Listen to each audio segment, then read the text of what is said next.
Untuk meyakini Quran itu butuh iman. Tapi untuk punya iman itu harus bisa ngerti Quran. Ini gimana sih? Terus udah gue nyasar sendiri. Kayak apa ya bahasanya? Ya terserah deh mau dibilang lebay, tapi panas pala gue gitu. Kayak Ah, pusing terus kayak overclocking gitu. Kayak aduh apa sih nih? Terus gimana ya? Terus nggak nemu jalan baliknya. Assalamualaikum warahmatullahi wabarakatuh. Waalaikumsalam. Waalaikumsalam. Mas Mario, saya mau tanya sebelum nanti Mas Tovan mau tanya-tanya ke Antum juga. Ya, Kan Antum udah ikutin ngefast nih. ya. Terus sekarang kita punya konsep baru namanya nge-slow. Menurut Antum kayak gimana?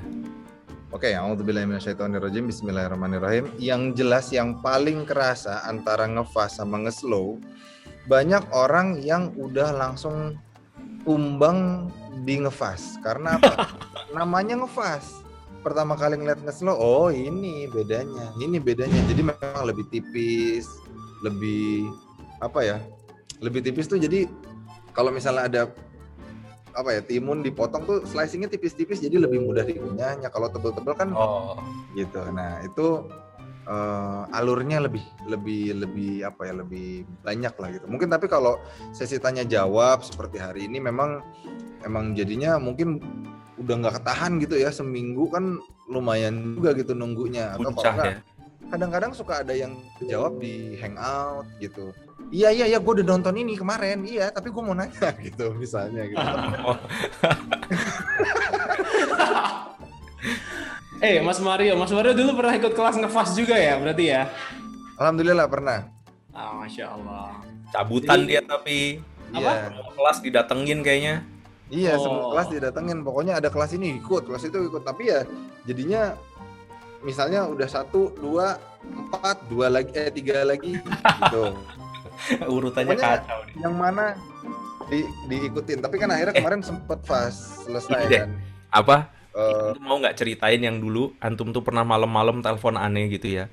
Ingat nggak? Jadi bilang, Mas Mar, oh iya, tolongin gua banget. itu. Tolongin gua banget. Gua ini nakal, mikir apa, mikir sendiri, terus ujungnya sesat sendiri. Tolong ini dibenerin pikiran gua kacau. Itu gimana, Mas?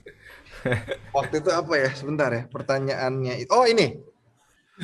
Untuk meyakini Quran itu butuh iman. Tapi untuk punya iman itu harus bisa ngerti Quran. Ini gimana sih? Terus udah gue nyasar sendiri. Kayak apa ya bahasanya ya terserah deh mau dibilang lebay tapi panas pala gue gitu kayak Ah, pusing terus kayak overclocking gitu kayak aduh apa sih nih terus gimana ya terus nggak nemu jalan baliknya ya, jadi harusnya gimana ya gitu nah ya. itulah nelfon dah tuh malam-malam ingat banget kok abis maghrib nelfonnya sampai isyanya jam berapa tuh. Jadi teman-teman banyak banget pertanyaan, khususnya ini yang keluar dari orang-orang misionaris yang bikin blunder. Jadi hati-hati, bukan karena nggak boleh kita bahas atau nggak mau kita bahas, tapi bisa jadi kita belum nyampe. Contoh nih, misalkan kita berkata bahwa Allah itu maha kuasa. Jadi Allah, oh ya. Allah itu maha maha kuat gitu ya. Misalkan Allah itu maha kuasa. Nah, terus dia nanya, orang ini nanya, sorry, orang si ateis atau misionaris ini nanya, bisa nggak Allah menciptakan sebuah batu, Oh iya batu benar. nih, yang saking beratnya batu itu, Allah sendiri nggak bisa ngangkat. Hmm. Nah, loh, Paradoks ya. iya kan? Ini kan paradoks Hmm. banget kan? Kita bilang bisa, berarti Allah maha pencipta, tapi dia nggak maha perkasa. Gitu dong. Ini pencipta kita kasih huruf C aja. Dia maha pencipta, tapi dia nggak maha perkasa. Itu kalau bisa bikin batunya. Tapi kalau nggak bisa bikin batunya, berarti iya dia perkasa. Karena semua batu bisa diangkat, tapi dia nggak maha pencipta. Nah, pertanyaan-pertanyaan kayak gini nih banyak. Nah, bisa nggak kita bahas di kelas ngefas? Ya bisa aja kalau ada yang nanya. Tapi intinya, sabar. Semua akan kita lewati prosesnya. Detail-detail pertanyaan seperti itu kita bisa diskusikan kalau materinya udah nyampe. Itu akan lebih enak kemudian ngebahasnya karena kita punya bahan untuk diskusinya. Hmm. Kira-kira gitu. Hmm. Oke. Iya, gambarnya belum muncul. Saya dari tadi padahal ngegambar bagus banget. Gimana sih? Iya, ini Allah. Ini lafzul jalalah ya. Ini ceritanya ilustrasi. Ini ada orang ateis nanya, bisa nggak nih nyiptain batu beginian gitu. Ya Berarti benar. term tentang Allah Maha Segalanya itu maknanya gimana, Ustaz? Kan Allah maha segalanya. Berarti Allah harusnya bisa ngapain aja dong. Gitu. Nah, itu juga awal dari kekeliruan. Jadi semua bugs pertanyaan seperti ini munculnya gara-gara apa sih? Ingat ya, ini ada satu rumus saya bocorin sekarang. Nah, satu hal yang kemudian mensponsori pertanyaan seperti ini, memulai pertanyaan seperti ini itu adalah karena kita sering ngeliat diri manusia, entah kita atau orang lain, dan memikirkan Allah juga harusnya kayak gitu. Jadi ini adalah tipikal kesalahan berpikirnya orang ateis. Salah satu bugsnya adalah kalau aku begini, Allah juga begini dong. Yap. Nah, misalkan contohnya, ada Allah misalkan kita sebut maha besar, maha kuasa atau maha apa tadi? Tadi apa Tovan bilang apa? Perkasa, maha. Maha perkasa, maha kuasa gitu. Apakah kemudian persepsi kita boleh mendeskripsikan maha kuasa itu seperti apa? Nah, Oke. ruwet itu. Nah, itu masalahnya gitu. Jadi Boleh definisi nggak? kita sama definisinya pencipta harus jangan disamakan Ya, itu Ustaz ya. misalnya contoh gini, Allah kan maha pengasih. Kenapa ada orang miskin? Itu kan berarti sebetulnya secara tidak langsung dia mau ngomong begini. Allah tuh kan maha pengasih. Berarti maha pengasihnya Allah harus nurut sama pikiran gua dong. Hmm. Nah, itu yang kemudian menjadi bugs dari pemikiran orang banyak. Kayak misalkan contoh. Nah, ini saya gambar lagi deh. Ini contoh ada orang tua. Ada orang tua, anaknya sakit. Batuk misalnya. Orang tua ini orang tuanya, ya, ngejar-ngejar si anak kecil ini. Pengen nyendokin obat batuk. Ayo nak minum nak, ayo nak minum nak, gitu ya. Sampai akhirnya anaknya ditangkep, dicekokin minuman obat batuk untuk dia telan gitu. Anaknya sampai nangis ngeraung-raung. Wah, wah, wah, wah, wah. Coba saya mau tanya, menurut anak ini orang tuanya jahat atau baik? Jahat. Jahat. Tapi kalau kita lihat, uang anak ini sakit, ini obat batuk yang paham orang tua, maka orang tua ini baik. Maka baiknya orang tua saja, anak itu kadang nggak bisa paham.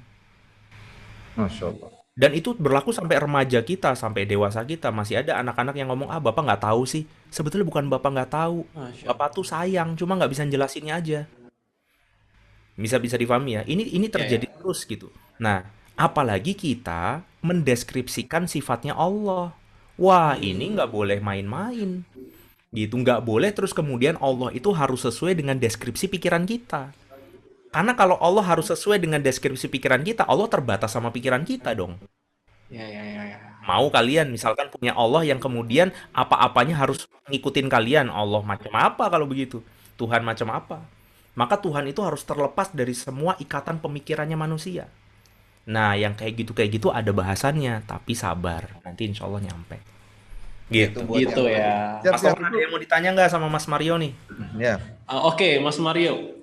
Mas Mario pernah nggak sih ada di masa ya aku nggak tahu harus ngapain dan sampai kemudian ketemu di satu titik, oh akhirnya ketemu nih bahwa aku hidup tuh kapan sih Mas Mario akhirnya ketemu di satu titik itu bahwa aku hidup tuh ternyata bukan sekedar buat main doang.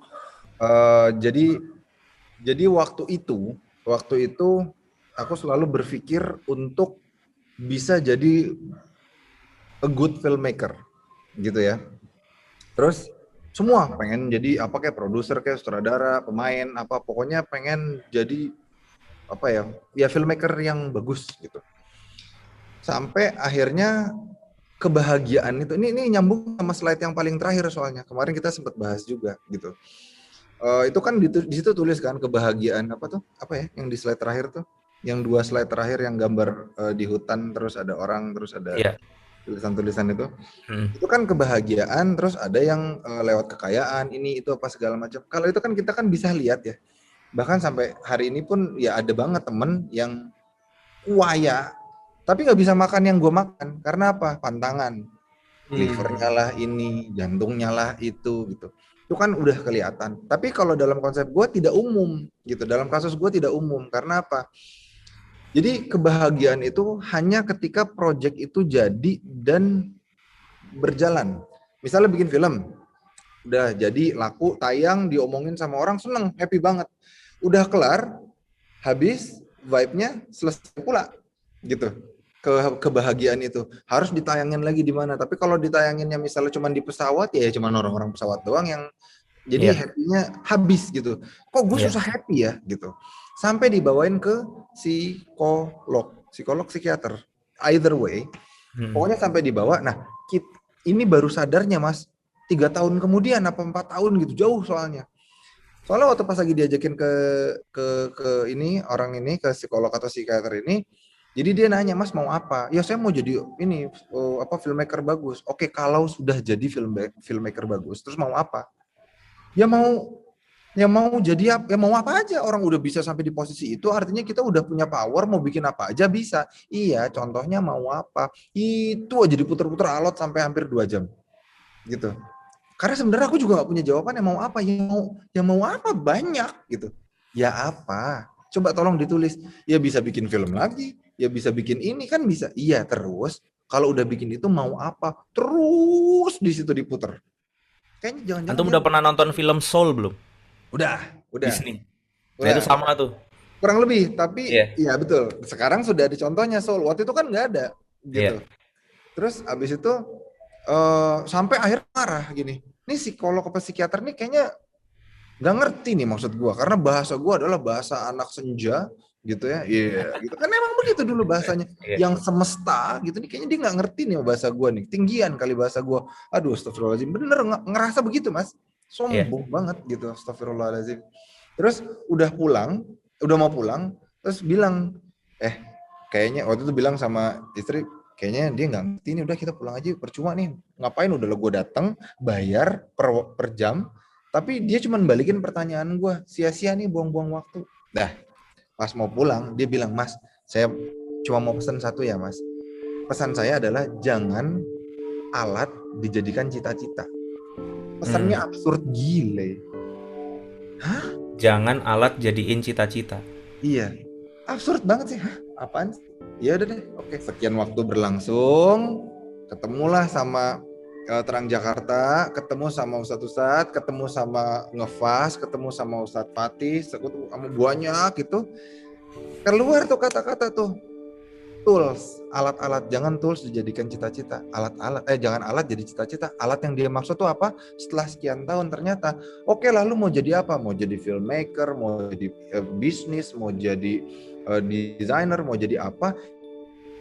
Itu semua hanya alat. Makanya lu nggak pernah happy kalau itu dijadikan cita-cita. Alat buat apa? Alat untuk masuk surga atau enggak.